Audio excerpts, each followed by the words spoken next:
दक्ष हो जाए उसके बाद उसको सक्षम बताइए कोई कैसा कैसा मानसिक मनोरोगी बैठा है जिसको एक बार आप दक्ष घोषित कर दिए। दक्ष का मतलब क्या होता है? Highly expert. कभी दक्षता परीक्षा, कभी पात्रता परीक्षा, कभी बीएड परीक्षा, कभी डीएलएड परीक्षा, अब सक्षमता परीक्षा, बाद में अग्नि परीक्षा, कल जल परीक्षा, परसों वायु परीक्षा। कौन कौन परीक्षा करेगा भाई? भारतीय जनता पार्टी के नेताओं, बिहार के उप मुख्यमंत्री, मैं यह फोटो लेकर आया हूँ, इसको श्रद्धांजलि कौन देगा? जवाब मांगने के लिए आया हूँ।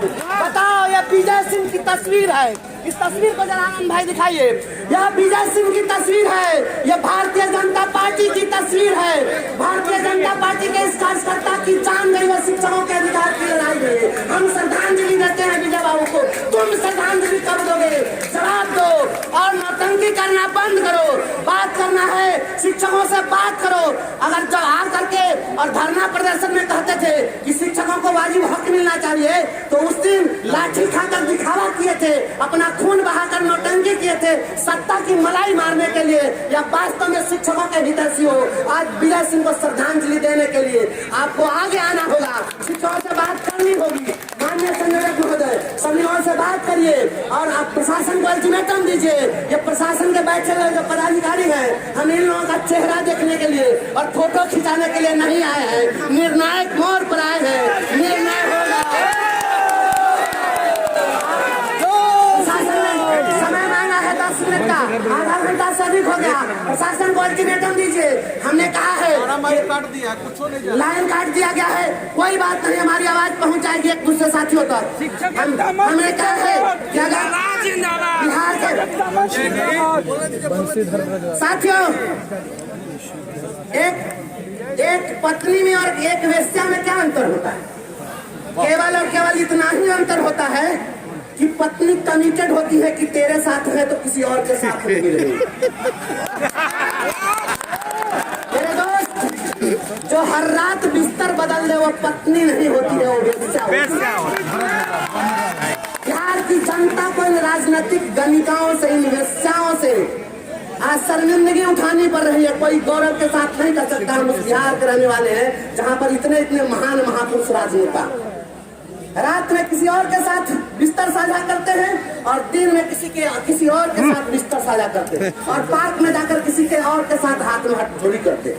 और बात के ऐसे ये लोग पीछे हटने वाले लोग हैं, कहते हैं अभी बहुत नेता लोग आए थे। मैं चूंकि किसी को अपमानित करना नहीं चाहता हूँ, लेकिन बहुत ही दुख के साथ कहना चाहता हूँ, बहुत दुख है सभी लोगों को। अब तो मैं सोचता हूँ कि किसकी मैं तारीफ करूँ, किसके बारे में मैं कुछ कहूँ। जिसे मैं हार समझा था गला सुंदर सजाने को, वही अब नाग बन बैठा गले को काट खाने को।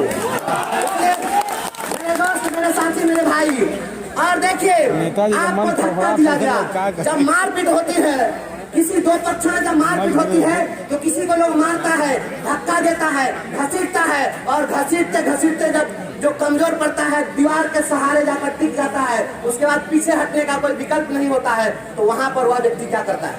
वहां पर आर पार की लड़ाई लड़ता है। हम लोगों को धक्का दिया गया है। हम लोगों को स्कूल में जांच के नाम पर, प्रतिदिन फोटो के नाम पर, सेल्फी के नाम पर, कभी कहता है कि बाथरूम जो कर रहा है उसके साथ फोटो खिंचाओ, कभी एक बार अपने घर में बुला के भी अपने परिवार के सभी लोगों के साथ भी हम लोग का फोटो खिंचवा दो। आप इस तरीके से जो कर रहे हैं, शिक्षकों को धक्का देते देते आपने कहाँ ला दिया?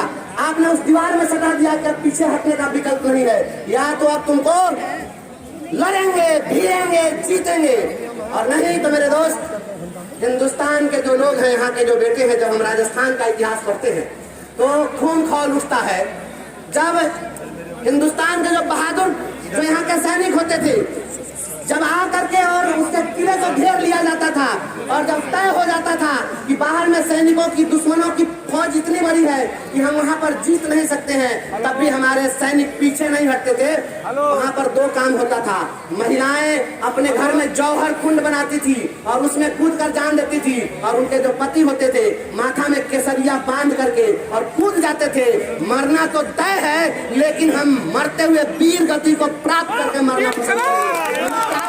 मैं आपको बता देता हूँ, हमने अपनी नौकरी दांव पर रख दी है। मेरे दोस्त, मैंने अपने साथियों से कह लिया कि मैं बोलूंगा, मुझे एक बार में आप किसी को हंसा सकते हैं या रुला सकते हैं, मुंह फुला के रहने हमको नहीं आता। हम बीच बीच में बयान नहीं देंगे। अगर आप लोग कहते हैं तो मैं लड़ूंगा इसके साथ, लेकिन परिणाम जो होगा आप लोग संभालने के लिए तैयार रहिएगा। आप सभी लोग जो आए हैं, देखिए आज अगर आप लोग इस बात से आप लोग डर जाइएगा कि नहीं आज इतना कहाँ कैसे खून बह जाएगा, किसका माथा फट जाएगा, क्या हो जाएगा, कौन जेल चला जाएगा।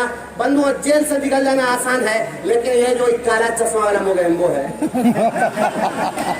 ये इतना चीज उलझा दिया है कि इसको सुलझाने में बहुत समय लग जाएगा हम लोग को। और ये लोग जो अपने आप को दिखा रहे हैं, मीडिया के लोग पूछ रहे थे कि ऐसा लोग कह रहे हैं कि ये जो मोगेम्बो आया है तो पढ़ाई सुधर गई है, कि मोगेम्बो पढ़ाई सुधार दिया है।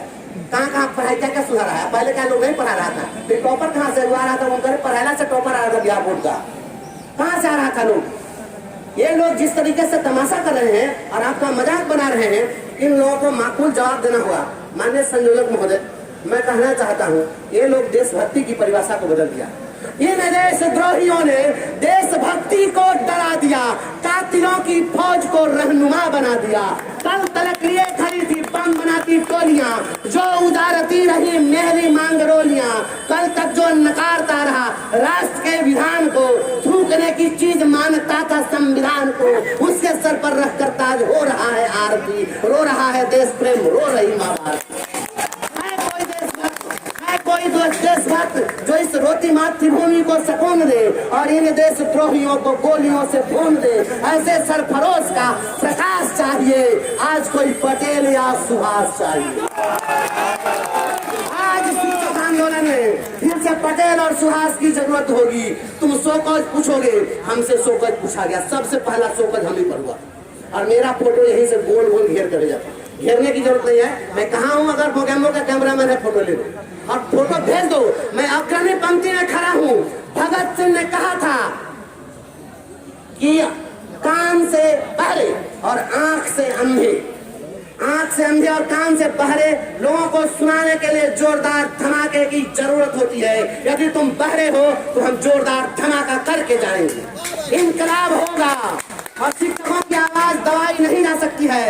सर आज बहुत आक्रामक हैं। आक्रामक हम नहीं है, बिहार का एक एक शिक्षक आक्रामक है और आक्रामक रहेगा, क्योंकि जब किसी भी व्यक्ति को आक्रामक बनने के लिए आप विवश कर देंगे, जो विषधर भी होता है वह भी जल्दी फन नहीं निकालता है। जब उसको छेड़ा जाएगा तो छोड़ेंगे नहीं। छेड़ने का काम किया है इस व्यवस्था ने, इसलिए हम लोग निश्चित रूप से क्या छेड़ दिया है? इस सरकार ने छेड़ा, शिक्षा विभाग के आला अधिकारियों ने छेड़ा है, लोकतंत्र का गला घोटा जा रहा है, प्रतिनिधि शिक्षकों पर कहर ढाए जा रहे हैं, शिक्षकों को गुलाम बनाया जा रहा है। हम लोग गुलामी करने के लिए नहीं आए हैं। नौकरी करने का मतलब, राज्य सेवा में आने का मतलब गुलामी नहीं होती। किस चीज का विरोध में है? एकमात्र मांग है बिहार के तमाम शिक्षकों को जो विगत 2 दशकों से काम कर रहे हैं, इन्हें बिना शर्त राज्यकर्मी का दर्जा दे दीजिए। ये सक्षमता परीक्षा, अंतर जिला स्थानांतरण, शिक्षकों के साथ प्रतिदिन जो नौटंकी तमाशा हो रहा है, ये बंद। के पाठक पर कितना आक्रोशित है? के पाठक जी पर क्या आक्रोशित होना है? के पाठक क्या है? के पाठक एक नौकर है, तो हमको आक्रोश नौकर पर नहीं है, मालिक पर। मालिक पर है। ऐसा नौकर तो कभी भी इधर से उधर जाता रहता है, इसलिए उसे नौकर से काम लेना देना। नौकर बिना मालिक की इजाजत के कुछ कर सकता है? तो विजय सिन्हा तो आप लोगों को प्रदर्शन में साथ दिए थे, अब तो सरकार में आ गए हैं। विजय सिन्हा जी हो, चाहे भारतीय जनता पार्टी के जितने लोग हों, चाहे पूर्व में अभी जो सरकार हटी है उसमें जो लोग विपक्ष में आ गए हैं, ये सभी लोग हैं। मैं तो पहले ही संबोधन में कह दिया हूँ कि बिहार के जो राजनेता हैं, यहाँ तो बिहार के राजनेता तो उतना गिरे जितना, मैं बोला हूँ ना कि जितना बरेली के बाजार में झुमका नहीं गिरा, उससे ज्यादा बिहार का राजनेता गिर गया। यहाँ तो मैं तो बोला हूँ कि जिस राज्य के अंदर में लोग रात में किसी और के साथ बिस्तर साझा करते हैं, दिन में टेबल किसी और के साथ साझा करते हैं, शाम में मस्ती किसी और के साथ करते हैं और फिर अगले शाम किसी और साथ गुलजार मस्ती मनाते हैं, तो ऐसे लोगों से क्या? सभी इस बीच में बहुत साइलेंट हो गए थे, एक आक्रामक हो गए हैं। भगत सिंह ने कहा, अपने भाई को जब पत्र लिखा था तो भगत सिंह ने कहा, उस पत्र में लिखा है, उन्हें यह फिक्र है हरदम नई तर्जे जफा क्या है। तर्जे जफा का मतलब होता है जुल्म ढाने। तो उन्होंने लिखा, उन्हें यह फिक्र है हरदम नई तर्जे जफा क्या है, वो इस चीज की चिंता में है, यही चीज खोज रहे हैं कि नया नया अत्याचार करने का और क्या क्या तरीका हो सकता है। तो भगत सिंह ने यह कहा कि उन्हें यह फिक्र है हरदम नई तर्जे जफा क्या है, हमें यह शौक है देखे सितम की कहाँ क्या। तो सक्षमता परीक्षा का विरोध क्यों कर रहे हैं आप लोग? हाँ, सक्षमता परीक्षा, जो व्यक्ति दक्ष हो जाए उसको सक्षम बताइए। कोई कैसा कैसा मानसिक मनोरोगी बैठा है जिसको एक बार आप दक्ष घोषित कर दिए। दक्ष का मतलब क्या होता है? Highly expert. जो हाईली एक्सपर्ट हो गया फिर उसके अंदर कहिए कि सक्षम है कि नहीं। राजमिस्त्री, जिसको मिस्त्री डिक्लेयर कर दीजिएगा तो कहेगा तू लेबर के लायक है कि नहीं, ईटा उठा के देखो। जब बात है इसकी क्या गारंटी है कि सर फिर कोई परीक्षा नहीं होगी? कभी दक्षता परीक्षा, कभी पात्रता परीक्षा, कभी बीएड परीक्षा, कभी डीएलएड परीक्षा, अब सक्षमता परीक्षा, बाद में अग्नि परीक्षा, कल जल परीक्षा, परसों वायु परीक्षा। कौन कौन परीक्षा करेगा भाई? स्कूल छोड़ के आ गए हैं, कार्रवाई होगी। कार्रवाई होगी, कौन करेगा कार्रवाई? AK पाठक का आदेश दिया है ना, बिहार सरकार का आदेश है कि आज स्कूल खुली हुई है, सभी को आना है, नहीं आने पर कार्रवाई की जाएगी। AK पाठक जी को कह दिया जाए कि ये एक जर्मनी के हिटलर की तरह गैस चैम्बर बना दे। उसका नाम दिया था समाधान केंद्र, वैसे ही वो समाधान केंद्र बना दे। हम लोगों के लिए हर जिला से वो स्पेशल ट्रेन मंगाए और चैम्बर में ठूस ठूस के गैस भर भर के मार दे। अच्छा सर, मांगे पूरी नहीं होगी तो आगे क्या रणनीति है? अब मांगे पूरी नहीं होगी, हम पहले ही कहा है, नकारात्मक बात बोले कि नहीं पूरी होगी।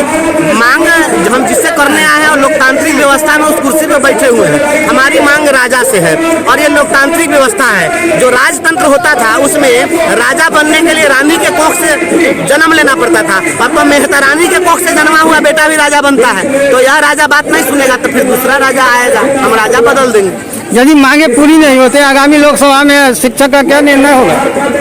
अच्छा ये बताइए कि अगर आप हमारे प्रति कटुता का भाव रखिएगा तो हम आपके ऊपर फूल न बरसाएंगे, हम आपकी आरती नहीं न उतारेंगे।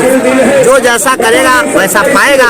आपका व्यवहार ही बता देता है आप क्या पाना चाहते हैं। आप जो पाना चाहते हो पहले हमको दीजिए, आप हमको सम्मान दीजिएगा, आपको वही चीज मिलता है जो आप दूसरों को देते हैं। तो शिक्षक के साथ इस तरह भेदभाव किया जाता है? ये सौतिया डाह है शिक्षक से।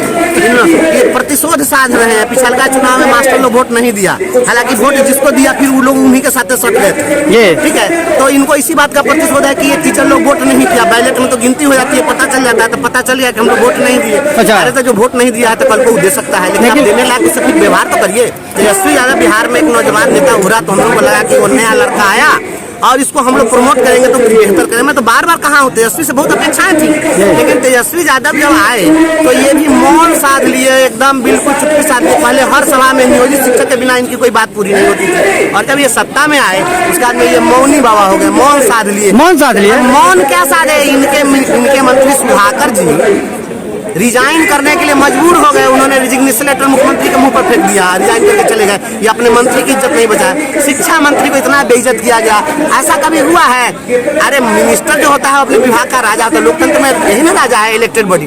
तो वो राजा थे, अब उनके आप्त सचिव को कहा कि तुम डिपार्टमेंट में नहीं आओगे और इस पर रोक लगा दिया गया। आज तक कभी ऐसा बिहार में हुआ?